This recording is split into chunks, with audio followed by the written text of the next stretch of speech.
How to buy a condo in Canada, Vancouver, Toronto, Calgary. What's up, guys, and welcome back to this YouTube channel. It's your guy Igor here.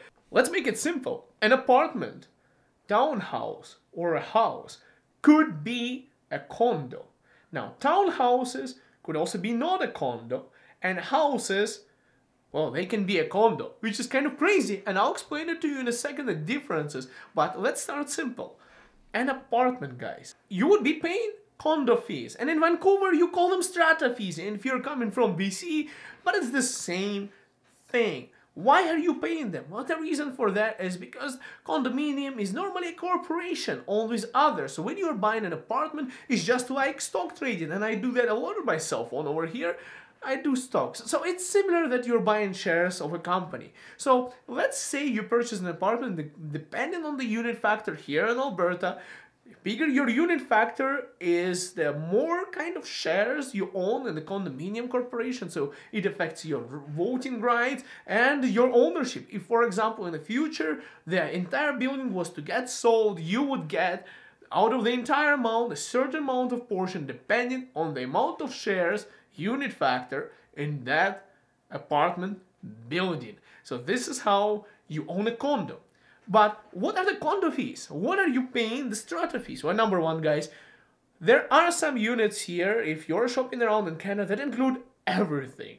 Okay, this is kind of a good thing. So it can include electricity, hydro, water, and heating, snow removal, garbage removal. So you literally move in, you don't have to pay for nothing. So that's the best part about some condos, like you're buying an apartment.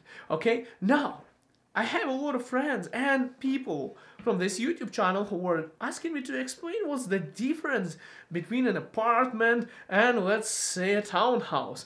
Well, guys, a townhouse, simply put, is like a house apartment, I would say. So you are buying something in an attached building, so there's different slots. I'll show it to you on a picture. So you are buying one segment of that. Now, of course, I also give you one advice, guys. If you're buying the corner unit of a townhouse, it's usually more expensive. The reason for that is slightly more privacy, because there is no neighbors on the other side. But here's what you have to know, guys. When you're buying a townhouse, the condo fees are normally less. And it might get you confused. You would say, why is that? Well, the reason for that, guys, is actually you have more responsibility. A lot of times, those townhouses, they would have a furnace and a hot water tank inside. So guess what happens if it breaks? You guessed it. You are paying for the repairs. The water tank could cost you, here in Alberta, if you know the right guy, it can be less than $1,500, $1,200 if you know the right guy. Otherwise, could be more. But foreign furnace is more expensive. It can range from $3,000 and up. And I had people trying to sell me a furnace in my house for $5,400. So just keep in mind that it's expensive. And if it breaks, it's on you. But in an apartment, the heating is generally centralized. There is like, for example, there can be a boiler system in a basement, in the utility room, and it kind of supplies the hot water for everyone and heats up all the units using that hot water from the water tank. So in a townhouse, your condo fees would be less because of that. What is covered in a condo fees of a townhouse?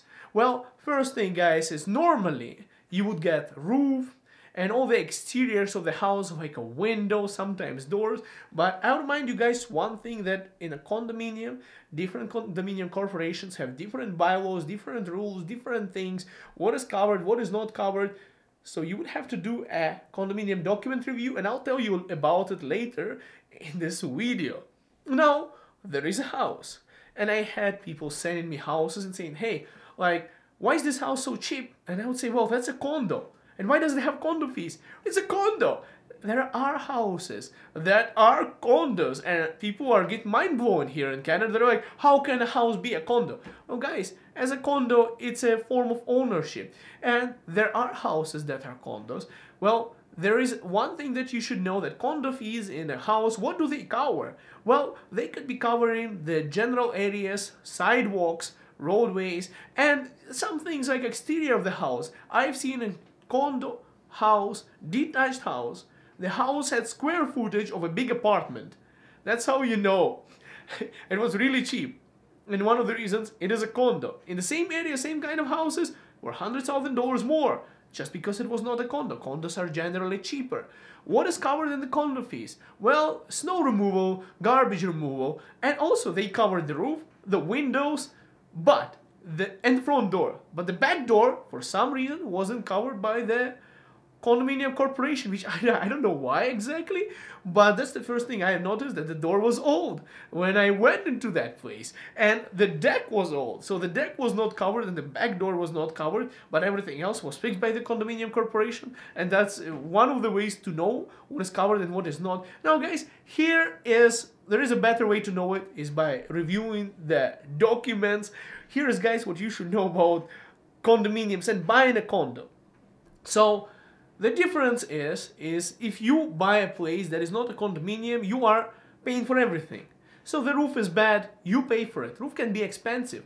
Now, snow removal, you do it yourself, like if it's not a condo, right? Any utilities and everything is kind of on you. You have to put away and be more responsible with your money. Condo makes things more simple. Personally, I don't really like condos. The reason for that is you have to deal with the condo board. There is a condo board, there are meetings, there are other things, there are bylaws, there are different stuff, and dealing with all these owners. So it's not for everyone. Personally, I prefer owning a house. I have a condo, but I like a house, a freehold, by myself, without anyone, because I know how to manage my own money. Some people don't want that kind of responsibility and they go for a condo. Here is how you buy a condo, guys.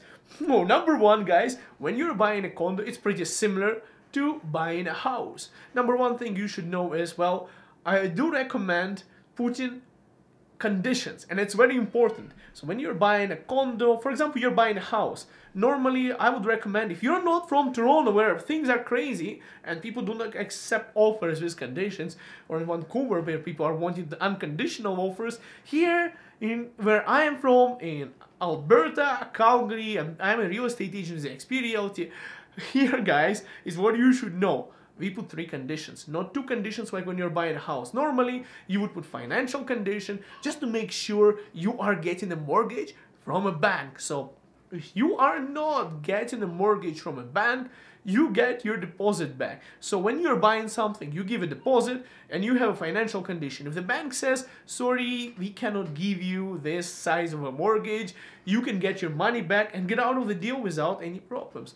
Then I would always recommend putting inspection, even if it is a condo. Some people do not want to do that, but especially if you are buying, let's say, a townhouse, or if you're buying a detached house that is a condo, not an apartment, I recommend more getting an inspection done. But if you're buying an apartment, it's up to you to decide. It's pretty cheap, and most of the times, guys, 90% of the inspections that I have seen, they paid off, and they actually helped lower down the price and get more from the seller. So 90% chances, from my experience personally, being a realtor here in Canada, is that you get your money back from inspection. So do not opt out from inspection unnecessarily. Next part is the condominium documents review. There's a couple of things that you should know about a condo. There is a reserve fund. And I've seen some apartments, some places where they didn't have enough money. And what it means is that, for example, the roof starts to leak. The condominium can fix that roof. And then you get a $5,000 or $10,000 or $15,000 bill on your door. And you were thinking, well, I'm paying my condo fees. Why is that bill coming to me? And that's why it's important to do a condominium document review, to look at the balance sheet, to read through the meeting minutes, to look at all the details, all the bylaws, and all the financial things. And if you don't want to do that, there are people who do it for $400, $500. But honestly, I'll tell you this thing, guys.